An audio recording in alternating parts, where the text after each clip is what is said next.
Friends, welcome to comic my life channel. और चलिए शुरू करते हैं रेड लेटर कॉमिक्स का पार्ट 2। और हमारे चैनल को सब्सक्राइब कीजिए ऐसी ऑसम कॉमिक्स के लिए।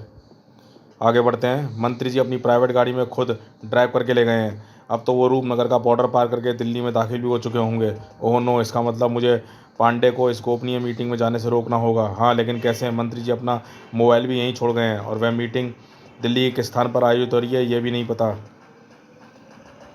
पांडे जी की गाड़ी का नंबर तो तुम्हें मालूम ही होगा, बताओ मुझे। मैं तुरंत ही इस विषय में दिल्ली पहुंचकर पुलिस को सूचित करता हूं। एक मिनट। दिल्ली पुलिस को पांडे की सूचना ऑफिशियल तरीके से मुझे देने में सैकड़ों अड़चन आ सकती है। मुझे इस विषय में दिल्ली पुलिस के कई आला अफसरों को जवाब देना होगा और इसमें काफ़ी टाइम खराब होगा। लेकिन मैं चाहता हूँ कि पांडे को रोकने के लिए तुरंत ही कुछ हो, और ऐसा करने का एक एक तरीके से हो सकता है ये सब। नीले रंग की सेंट्रो कार में सवार एक बड़ा आतंकवादी रूपनगर में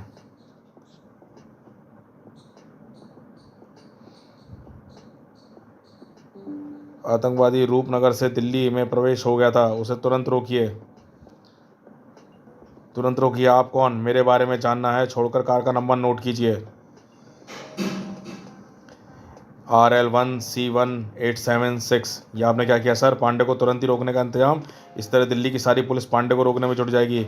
माना कि इस तरह उसे गिरफ्तार कर लिया जाएगा, लेकिन मैं दिल्ली पहुंचकर सारा मामला सुलझा लूंगा। बता दूंगा कि एक वीआईपी की जान बचाने के लिए खेल खेलना जरूरी था। इतिहास के खेल ने दिल्ली पुलिस को तुरंत ही हरकत में ला दिया। प्यों प्यों प्यों प्यों। लेकिन इसका क्या किया जाए कि नरेश पांडे की नीली कार अपने गंतव्य तक पहुंच गई थी। सरकार बचाने के लिए की जाने वाली अत्यंत महत्वपूर्ण और गुप्त मीटिंग को सुनसान स्थान पर इसलिए रखा गया है ताकि विपक्षी पार्टी को इसकी भनक भी ना लगे, वरना वो हमारे मंत्रियों की खरीद फरोख्त पर काम शुरू कर देंगे। मेरे ख्याल से अब मीटिंग में आने वाले सभी मंत्री पहुंच गए होंगे। अरे यहाँ तो कोई भी नहीं है।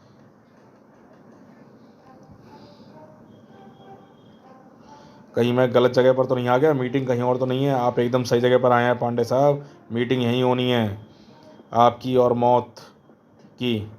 ये क्या बदतमीजी है? और कौन हो तुम? हम प्रतिबंधित आतंकवादी संगठन अल्फराज के सदस्य हैं और हमें तुम्हें मारने का कॉन्टैक्ट मिला है। और यह जानकर तुम हैरान हो गए कि यह कॉन्टैक्ट हमें तुम्हारी पार्टी के मुख्यमंत्री अजय राज ने दिया है, क्योंकि वह विरोधी पार्टी के हाथों बिक गया है। वह खुद ही अपना तख्ता पलट करना चाहता था। ऐसा करने के लिए उसने अपने कई विधायकों को अपनी तरफ मिला लिया, और किसी तरह वह जानता था कि वह तुम जैसे ईमानदार नेता को किसी भी समय कीमत में बिकने के लिए मजबूर नहीं कर सकता है। और अगर तुम नहीं बिके तो सारा खेल बिगाड़ दोगे और सारे विधायकों की ईमानदारी और देशभक्ति की घुट्टी पिलाकर तुम उन सबको अपनी तरफ मिला लोगे और खुद रूपनगर के मुख्यमंत्री बन जाओगे। इसलिए तुम्हारे मुख्यमंत्री ने तुम्हें ख़त्म करवाने का फैसला किया और तुम्हें फ़ोन करके अत्यंत गुप्त तरीके से यहाँ पहुँचने के लिए बुलाया है। और यहाँ तुम्हें मौत देने के लिए हम पहले से ही मौजूद हैं। मरने के लिए तैयार हो जाओ। तड़ तड़ तड़ तड़ तड़ तड़ गोलियाँ नरेश पांडे की तरफ चलीं, लेकिन उस तक पहुँच नहीं पाई। बीच में आ गया तिरंगा। दिल्ली पुलिस के वायरलेसों पर फ्लैश हुई सूचना के अनुसार बाहर जो नीली सेंट्रो कार खड़ी है उसमें एक आतंकवादी सवार होकर पहुंचा है। और यह चूंकि यही नेता टाइप का आदमी उस कार में सवार होकर यहाँ पहुंचा है, इसलिए यही आतंकवादी है। ये हमलावर जरूर उस विरोधी संगठन से आए हैं, इसलिए हम इस इकलौते आतंकवादी को मार डालना चाहते हैं। लेकिन मैं ऐसा होने नहीं दूंगा। इसे सज़ा कानून देगा, ये दूसरे आतंकवादी नहीं। ओह, मौके का फ़ायदा उठाकर इसने भी गन उठा लिया, यानी ये अपने असली रंग में आ गया है। लेकिन अब मैं किसी और को इसे मारने नहीं दूंगा, तो इसे भी किसी को नहीं मारने दूंगा। तुम ये क्या तुम मुझे क्यों मार रहे हो? तिरंगा, मैंने तो अपनी आत्मरक्षा के लिए गन उठाई है। तुम्हारे जैसा हर आतंकवादी यही कहता है, लेकिन बाद में लोगों का खून बहाने लगता है। तुम्हें गलतफहमी हुई है। तिरंगा हो सकता है, लेकिन उसे बाद में दूर करेंगे। पहले तुम यहाँ बंधे खड़े रहो, धड़ाक, ताकि मैं आराम से इनके होश ठिकाने लगा सकूँ। उफ, यह क्या? तिरंगा के ऊपर पलट जा दिया गया पिसी मिर्च के बोरे ने अपना असर दिखाना शुरू कर दिया। उफ, मेरे आँख और मुंह में, नाकों में ढेर सारी मिर्ची भर गई है। ऐसी हालत में ना तो मुझे कुछ दिखाई दे रहा है, ना ही सुनाई दे रहा है। तिरंगा अब हमारा कुछ नहीं बिगाड़ सकता। मंत्री को जल्दी से ख़त्म करके निकलो यहाँ से। मंत्री, कहीं कोई गड़बड़ तो नहीं हो गई? गड़बड़ तो हो गई थी। आतंकवादियों ने चलाई गई गोली ने अपना निशाना भेज दिया था। तड़ तड़ तड़ तड़ तड़ तड़ तड़ तड़। जब तक तिरंगा की हालत सामान्य हुई तब तक सारा खेल खत्म हो चुका था। उफ, आतंकवादी अपना काम करके भाग निकलने में सफल हो गए हैं, लेकिन विजय आदमी को गोली से भून गए हैं। क्या सचमुच मंत्री था? पुलिस तो इसे आतंकवादी बता रही थी। सच्चाई जल्दी ही सामने आने वाली थी, क्योंकि बाहर खड़ी सेंट्रो कार को ट्रेस करके इतिहास दिल्ली पुलिस के सिपाहियों के साथ वहां पहुंचा था। ओह नो पांडे, ओफ, आखिर रेड लेटर में लिखी हुई यह वारदात भी सच हो गई। आतंकवादी मंत्री जी की हत्या करने में सफल हो गए। लेकिन क्या उन्होंने मंत्री जी को बांधकर गोलियों से मारा है? नहीं, यह तो मेरी रोप है। जिस समय ये गन उठा रहे थे उस समय मैंने अपनी रोप से बांध दिया था। तुमने बांधा? यानी अगर तुम इन्हें अपनी रोप से नहीं बांधते तो ये अपना बचाव कर सकते थे। हो सकता है, लेकिन मैंने तो इन्हें इसलिए बांधा था क्योंकि मैंने इन्हें आतंकवादी समझा था। क्या मंत्री नरेश पांडे जैसा भोला वाला शख्स तुम्हें आतंकवादी दिखाई देता है? वाट नॉनसेंस, तुम अपराधियों से लड़ते फिरते हो और तुम्हें अपराधी और शरीफ आदमी में फ़र्क नहीं मालूम। लेकिन दिल्ली पुलिस को तो इनके आतंकवादी होने की सूचना मिली थी तो इसका मतलब यह तो नहीं कि एक शरीफ आदमी को आतंकवादी समझ लिया जाए और उसे बेबस होकर हत्यारों के सामने डाल दिया जाए। तुमने पहले इसकी जांच की होती, अपने दिमाग का इस्तेमाल तो किया होता। देखो, मैं नहीं, तुम देखो तिरंगा, मेरे दोस्त और एक मंत्री को आतंकवादियों ने गोलियों से भून डाला और इसका कारण तुम हो। तुम्हारी बेवकूफ़ी से हमारा है, इसलिए मैं तुम्हें छोड़ूंगा नहीं। मैं तुम्हें मानवाधिकार आयोग में घसीट कर ले जाऊंगा और वहाँ पर तुम पर सदा के लिए प्रतिबंध लगवाऊंगा, तुम्हें सजा दिलवाऊंगा। और जब तक ऐसा नहीं हो जाता मैं इस शहर से नहीं जाऊंगा। जिगरी दोस्त की मौत ने इतिहास को हिला दिया था, लेकिन अभी वह अपने फ़र्ज़ को नहीं भूला था। मुझे उस आदमी को भी नहीं भूलना है जो कातिलाना रेड लेटर भेजता है, और वह आदमी इस समय रूपनगर में है। मुझे यहीं बैठे बैठे ऐसा इंतजाम करना होगा कि रूपनगर में मौजूद रेड लेटर भेजने वाला हत्यारा अपने किसी अगले घिनौने मंसूबे में सफल ना हो सके।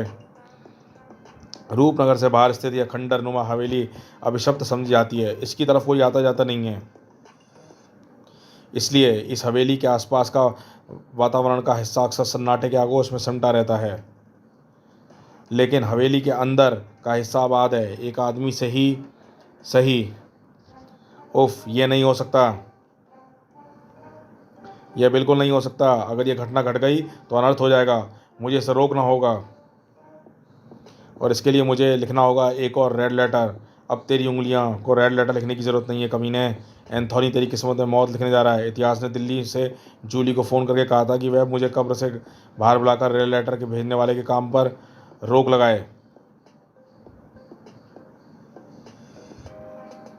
जूली ने मुझे जगाया, मैं तुरंत ही सक्रिय हो उठा। पहले जिन लोगों को रेड लेटर पहुंचे थे वे सभी लेटर उसी इलाके के डाकघर से पोस्ट किए गए थे।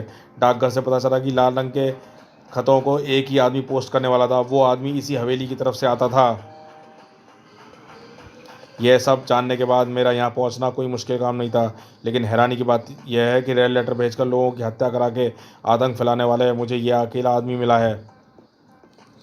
जबकि जिस प्लानिंग से ये रेड लेटर वाला ये सारा खेल खेला जा रहा है, तो साफ लगता है इसके पीछे कोई पूरा गिरोह सक्रिय है। मुझे इससे पूछताछ करके इसके गिरोह के अन्य साथियों तक पहुंचना होगा। मुझे तेरे बाकी साथी भी चाहिए। बता कहाँ है सब? मेरा कोई साथी नहीं है, कोई मेरे साथ नहीं है। तुम्हें कोई गलतफहमी हुई है? गलतफहमी तो तुझे हुई है इस बात की कि तू एंथोनी के सामने अपने साथियों का नाम छिपा लेगा। तू ऐसा नहीं कर पाएगा, एंथोनी तुझे ऐसा नहीं करने देगा। और ऐसे ही चीखता रहेगा। बोल, नहीं तो तू अपनी ज़िंदगी के आखिरी पल तक एंथोनी की ठंडी आंख में तड़पता रहेगा। बेहोशी के उस वक्त की चीख शांत हुई। यह तो बेहोश हो गया, इसे होश में आना होगा, क्योंकि इसे सवालों का जवाब देना है।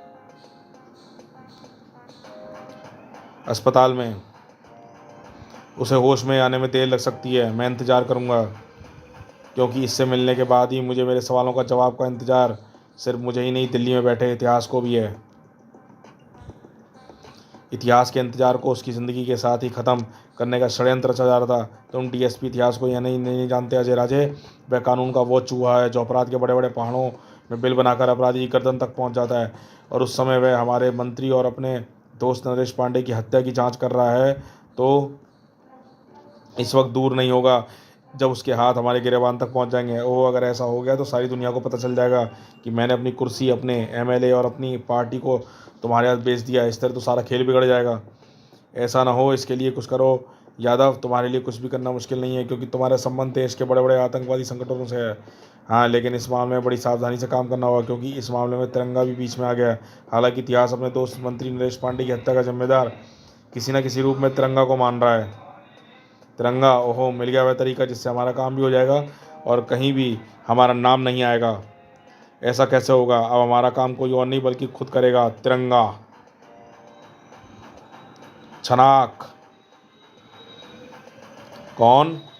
तिरंगा। तेरी शामत धड़ाक। ओफ, क्योंकि तूने तिरंगा से टकराने की सोची है, और तिरंगा से टकराने की सोचने वालों का यही अंजाम होता है। नहीं तिरंगा, ऐसा मत करो, ये गैरकानूनी है। इस शहर में तिरंगा को कानून सिखाने की ज़रूरत नहीं है, क्योंकि इस शहर में तिरंगा का ही कानून चलता है। तू मुझसे बच नहीं पाएगा तिरंगा। ओह, तेरी बूढ़ी हड्डियों में भी बहुत जान बाकी है। आह,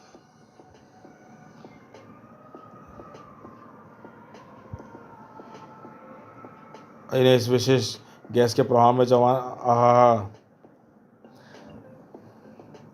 इन्हें इस विशेष गैस के प्रभाव में जमाना होगा। उफ, इतिहास का शरीर गुस्सा बनकर रह गया। और अब तिरंगा से दुश्मनी नहीं की ऐसी सजा मिलेगी कि तिरंगा के नाम से आह तेरी 7 पुश्तें भी कांप उठेंगी। छनाक।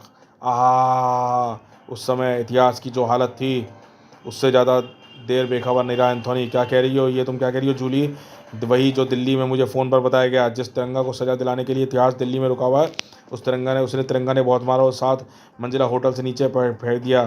तिरंगा ने उसे मार डालने की पूरी कोशिश की थी। ये तो उसकी किस्मत है कि वह अभी तक जिंदा है। अभी तक क्या मतलब? तो दोस्तों, इस कॉमिक्स को हम यहीं पे रोकते हैं और इसके पार्ट 3 फिनाले पार्ट को नेक्स्ट वीडियो में कवर करते हैं। तो देखते रहिए कॉमिक्स माई लाइफ चैनल।